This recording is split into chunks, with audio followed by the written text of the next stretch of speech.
Mula kay Kian Thoughts mga kapatid, India at Japan kumikilos na, sabing gano'n, no? Gigil na sa China at nagulat ang lahat sa ibinigay sa Pinas. Oy, ito ang ating panonoorin. Bigyan natin to ng reaction video. Itong video to mga tol mula kay Kian Thoughts. Huwag mong kalimutan mag-subscribe sa kanyang channel. Nakalagay po ang link sa ibaba. Sa may description box, nandun po ang link. At syempre kung bago ka pa lamang dito at trip mo yung mga ganitong klaseng reaction video, commentary, opinion, criticism at kung ano pa, binibigyan po natin ng reaksyon, komentaryo, iba't ibang mga issue at balita tungkol sa West Philippine Sea. Minsan sumasideline tayo sa ibang mga issue pero madalas ito ang ating pinag-uusapan. Sa mga matagal nang nanonood sa atin, maraming salamat po. Sa mga bago pa lang, huwag mong kalimutan mag-subscribe. Click mo na rin ang notification bell para ma-notify ka pag may mga bago tayo reaction video ganito. Alright, so wag na natin patagalin pa. Panoorin na natin to mga tol.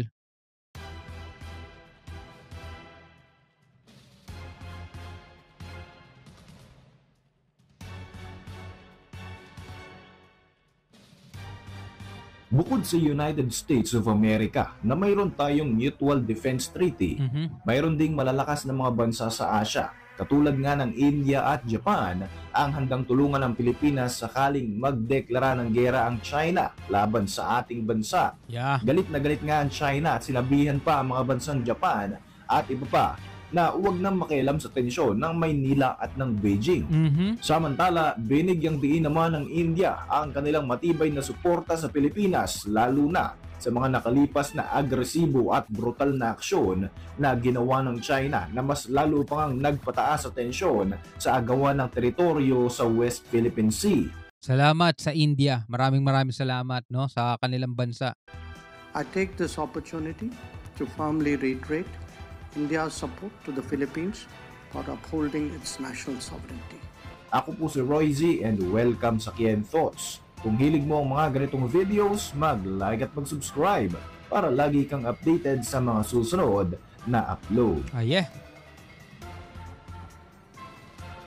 Sa kanlurang bahagi ng Pilipinas, patuloy ang ginagawang panghaharas ng China sa mga kasundaluhan ng ating bansa dahil sa pag-angkin nito sa ating teritoryo sa West Philippine Sea.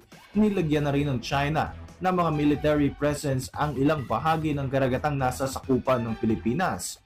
Kahit pa illegal ang ginagawang ito ng China, sila pa ang may lakas ng loob na gumawa ng mga brutal na hakbang laban sa mga Pilipino. Tindi nga kasi talaga ng tikas na mukha nitong mga to no? Tindi.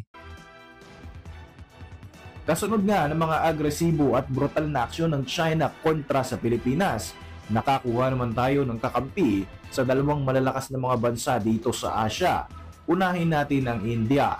Sa pagbisita nga ni Indian Foreign Minister Subramanyam Jaishankar sa Pilipinas, halos 2 buwan pa lamang ang nakakalipas. Binigyang diin ito ang buong suporta ng India sa Pilipinas, lalo na nga sa lumalala na tensyon ng ating bansa kontra sa China. Etong India rin mga tol no, isa rin to sa may territorial disputes no sa sa China. Isa rin to mga tol sa inaagawan ng teritoryo ng China. Sa kanyang pagbisita sa ating bansa, nakipag-meeting ito sa kanyang Filipino counterpart na si Foreign Affairs Secretary Enrique Manalo at nakafocus ang kanilang usapan sa defense and maritime cooperation, lalo na pagdating sa West Philippine Sea. Yeah. Bukod dito, alam nyo ba na mayroon ding territorial conflict ang India at China dahil naman sa mga border dispute? Hindi lamang pala sa Pilipinas nang aagaw o nang aangkin ng teritoryo itong mga inchik na ito. Halos lahat ng kapitbahay nitong mga bansa ay inaagawan ito ng teritoryo, kagaya na lang ng pag-angkin nila sa buong kapuluan ng bansang Taiwan, agawan sa teritoryo sa ilang bahagi ng bansang Bhutan, India, Japan, Vietnam, South Korea, Dami, no? Malaysia, Indonesia, and so on. Sa bahagi ng India, mayroong territorial dispute ang China. Biruin mo hanggang Indonesia, napakalayo na nito. Dito na bando. Indonesia hanggang sa kanila mga tol, no? Actually, doon nga sa isang report no sa Net25 mga tol, 17 countries ang may territorial dispute itong China. Grabe, itong 17 countries na yan mga tol, pag nagtulong-tulong yan, durog talaga, pulbos talaga to. Itong red country na to. Sa Aksai Chin, Nagkaroon pa nga ng girian ang Ano? mga Indian soldiers kontra sa mga sundalong Inchik sa kasagsagan ng pandemya noong 2020. Ayon sa Stockholm International Peace Research Institute o SIPRI, sa kasalukuyan nga ay mas pinapalakas pa ng China ang kanilang mga nuclear weapons. Nagdagdag nga sila ng 90 nuclear warheads, kaya naman sa ngayon ay tinatayang nasa 500 nuclear warheads na ang taglay ng bansang ito. Oh, grabe. Mayroong usap-usapan na ang karamihan sa mga warheads na ito ay nakatutok na sa India dahil ito ang may malaking nuclear arsenal sa mga kapitbahay nito na inaagawan niya ng teritoryo. Ang tanong na nga lamang sa ngayon, kanino ba sa mga bansang inaagawan ito ng teritoryo gagamitin ang mga nuclear weapon na ito? Kung inyong matatandaan, noong January 2022, nagkaroon ng kasunduan sa pagitan ng India at Pilipinas ukol sa delivery ng mga makabago at advanced missile system ng BrahMos. Ngayong buwan nga na ito, naiulat ng Naval News na nagsasagawa na ng construction ang ating bansa para sa BrahMos anti-ship missile base sa Naval Station Leovigildo Gantioque sa Zambales. Ang base na ito ay nakaharap sa pinagtatalo ng teritoryo ng West Philippine Sea at nakahanda na nga sakaling umabot sa digmaan ang tensyon na ito. At least meron na tayong depensa, no? Yun naman talaga dahilan kung ba't tayo bumibili ng mga missile na yan. Alangan na, pan-display lang natin sa museum yan. Diba? Gagamitin natin yan if ever. Kung sakali magkaipitan na mga tol, doon natin gagamitin yan. Samantala, nandyan din ang Japan na harap-harapang tinutuligsa at kinukondena ang hindi makatarungang mga aksyon ng Chinese Coast Guard sa mga Pilipinong sundalo. Etong Japan, biktima rin yan mga tol ng pangaagaw ng China at ilang beses na tinangka ng China. Yun nga lang ang Japan, pumapalag talaga yan.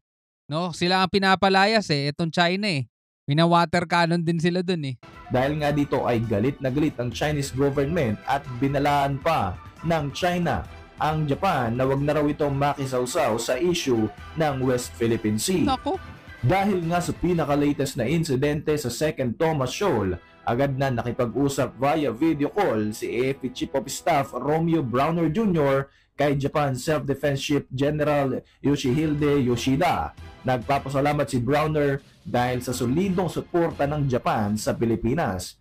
Ang Japanese government din ang isa sa mga kauna-unahang komondena sa naging marahas at brutal na aksyon ng CCG nitong nakaraang linggo.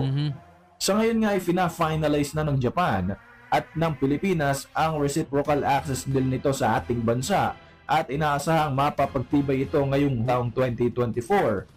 Ang kasunduang ito ay magbibigay ng karapatan sa mga military troops ng dalawang bansa na magsagawa ng mga kakailanganing mga trainings at drills sa teritoryo ng Japan at Pilipinas bilang paghahanda sa mas lumalala pang ang tensyon kontra sa China. Imagine mo mga tol kaya etong mga bansang to naghahanda, Taiwan, Japan, Pilipinas, Vietnam, Malaysia mga tol, India, yung mga bansang yan kaya nagtutulungan yan. Amerika, Australia at iba pang mga bansa. Nagtutulungan yan mga tol dahil sa lumalalang problema nila sa China. Yung China kasi mga tol, no, dati mahirap na bansa lang din naman yan. Pero nung umasenso sila, alam mo yun, biglang lumabas yung mga tunay na ugali. 'Di ba? Naging ganid, naging sakim, naging madamot at naging mahilig mang-angkin nang hindi naman kanila. Kamakailan lamang ay dumating naman sa Pilipinas Ayaw ng kapayapaan ang mga bagong Mobile Air Surveillance Radar System galing sa Japan na malaki ang may tutulong upang maagarang ma-detect ng ating hukbo ang mga paparating na panganib. Dumating na nga ang TPS P14ME, isang mobile type long-range surveillance radar sa Camp Aguinaldo sa Quezon City at pinasinayaan ito ni Defense Secretary Gibo Chudoro at ng Japanese State Minister na si Uniki Makoto. Ang surveillance radar system na ito ay ginawa ng Mitsubishi Electric Corporation at may kakayahan itong makapag-detect ng air and surface target gaya ng mga aircraft, drones, maritime vessels at iba pang threat ayon sa Philippine Air Force. Dahil nga mobile system ito, maaari itong ipwesto ng ating pwersa sa kahit saang area malapit sa West Philippine Sea. Bukod dito, mayroon pang 2 radar system ang paparating sa ating bansa para mas palakasin pa ang ating defense and security sa hinaharap. Yeah. Nagkagulo ang Japanese military noong ika-26 ng Agosto taong kasalukuyan dahil sa ginawang pangihimasok ng isang Chinese military Yan o. Ito yung sinasabi ko kanina, ilang beses nang ginagawa ng China yan sa Japan din. Ang Japan, biktima rin mga tol at ng tangkang pang-aangkin ng pang-aagaw ng China.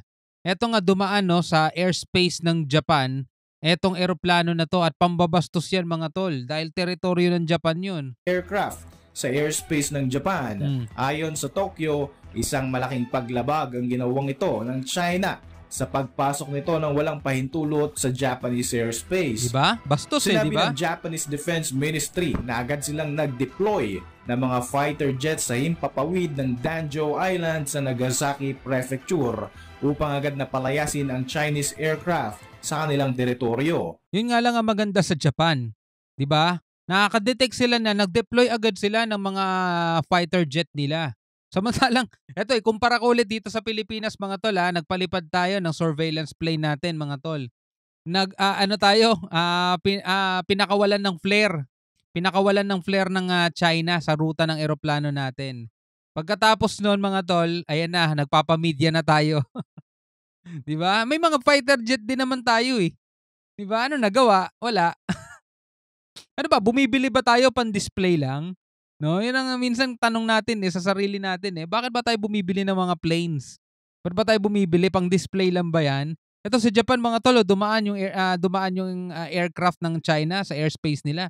Nagpakawala agad sila ng mga fighter jet nila. Sa atin hindi, nagpapamedya lang tayo mga tol. Ayon sa report, bandang 11:29 AM local time nang ma-detect sa loob ng Japanese airspace ang Y-9 Intelligence Gathering Aircraft o sa madaling sabi ay spy aircraft ng Chinese military at nanatili nga ito sa kanilang teritoryo sa loob ng 2 minuto. Ayon sa Japanese local media na NHK, itong kauna-unahang beses na lumusob ang isang Chinese military aircraft sa loob mismo ng Japan airspace. Dahil sa insidenteng ito, ipinatawag ng Japanese Foreign Ministry ang acting ambassador ng China upang ipahayag ang kanilang galit at pagpuprotesta sa aksyon na ito ng China. Bastos no? Matagal nang may tensyon sa pagitan ng Beijing at Tokyo dahil sa agawan ng teritoryo ng Senkaku Island na inaagaw ng China mula sa Japan. Matagal nang pinagbibintangan ng Tokyo ang Beijing na mayroon itong mga Chinese Coast Guard vessel, naval ships at maging mga nuclear-powered na mga submarine na malapit sa isla na ito. Mayroon ding mga eksena mga Chino na mas lalo pang nagpapataas nga sa tensyon sa pagitan ng magkapitbahay na bansa. Dahil nga sa mga ganitong aksyon ng China, nagdesisyon ng Japan na mas palalimin ang kanilang diplomatic relations sa Amerika upang itigil na ng China ang kanilang paghari-harian sa Indo-Pacific region.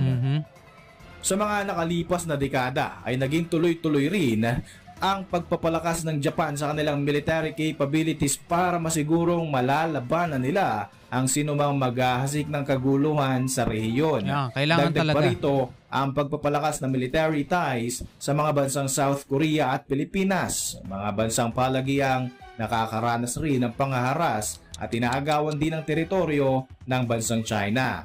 Ito naman banda, Korea na ata ito. Itong bantang to. Yan na yung Korea. Para sa inyong South mga and North. reaksyon, mag-iwan lang ng Diba? Napakatindi ng China mga tol, no? Lahat inaangkin, lahat inaagawan nila ng teritoryo mga tol. Kaya itong mga bansang to, pag napuno tong mga to at nagtulong-tulong talaga, wala, kawawa rin tong China mga tol. Kahit sabihin natin malakas sila, malaki sila mga tol, wala. Pupulbusin talaga sila sa sobrang pagkaganid nila. Anyway, bilang isang Pilipino, ano masasabi mo dito sa mga video to na ating binigyan ng reaction video? Comment ka na lamang po sa ibaba. Hanggang sa muli, ako nga pala si Shobaldi. Peace out.